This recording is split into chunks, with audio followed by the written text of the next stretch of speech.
Hello everyone, if you've been keeping up with the news, then you know a new legend was just announced today. Mako, Katar's in Greatsword, she's got 6448, just shown off on the dev stream. They're doing a charity stream right now, so check that out if you're curious, if you want to help support a good cause, but that's not what we're here for right now. Let's take a look at all the different moves that she has. So first up, it's the Katar Sig. It's a dunk, so think a Suri, but she goes straight up.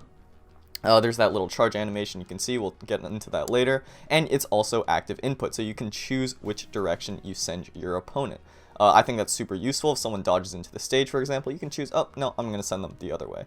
So you can see Foda goes from the left, then throws to the right. Also, this charge animation, it lowers your hurt box and makes you harder to hit, so think something like Mirage Down Sigs, and that's how that works. Okay, so the Katar Down Sig, it's a little spinny move, that's from the thumbnail. Pretty cool, you know, on its own, pretty cool animation, but here's the thing. Well, actually, let's look at when the hitbox starts. I think it's when her Katars turn like water scythe spear, you know, super deadly. That's when the hitbox starts, and it's active throughout the whole spin. But this is the unique mechanic, which is that you can steer it in any direction you want, as long as it's forward and backward. I mean, you're not going to steer it upward or downward. That's not really how that works. But you can tell that you actually do get a good amount of distance. You know, not the most, not as much as a side sig, but this is a utility sig. It's a stacked get off me as well as a steering tool, so I think that's pretty cool. You'll also be able to see right here that if you GC it, you can still steer it, which I think is also pretty cool. You can get back to the wall like that if someone's hugging the wall.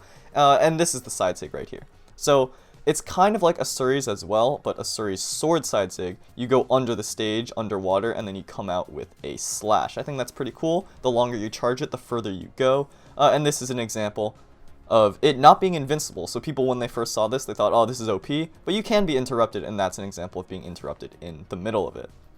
Now let's take a look at the Greatsword signatures. This is the Greatsword Sig. There's a lot going on the screen right now, so we'll slow it down to help you understand. But if you've noticed anything, it's pretty clear. This is a spike. So Mako does have two spikes. The Sigs on both weapons are spikes, which is pretty cool, which is pretty neat.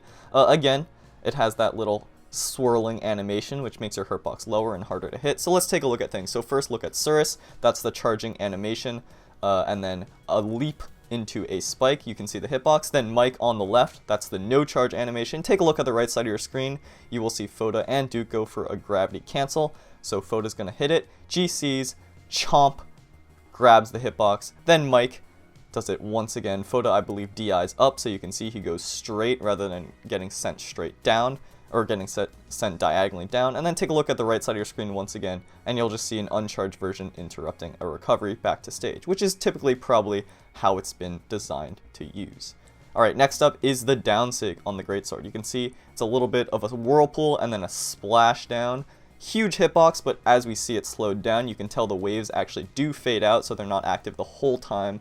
It does hit stacked, and it has a little bit of an activation hitbox, as you can see. So think Thor Orb Down Sig, and that's how that works. Also, yeah, it does hit stacked, so we can see right here, stacked, boom. So it does have two hitboxes, it's not just the wave. It has a tiny little bit of activation right when you use it. So I think that this Sig actually has a lot of potential. It looks extremely strong, a lot of coverage, but keep in mind that the waves don't last forever. Last up, we have the Side Sig on the Greatswords, a bit of a tidal wave. Think Rayman Axe Side Sig, and this is pretty much this move. It's active the entire time, and then you get sent flying at the end of the tidal wave. It's pretty cool, animation is very good, but then this clip right here, you can see if it's charged all the way, you go almost the entire distance of Shipwreck Falls, which is one of the largest maps in the game. I think it's a safe bet to say on a normal 1v1 map, this Sig travels the entire length of the stage. But yeah, there you have it. Less than 4 minutes, I mean up until this point, and that's all of Mako. So hopefully you enjoyed. Hopefully you can give her a shot pretty soon. Hopefully I can give her a shot pretty soon, because that would be pretty fun.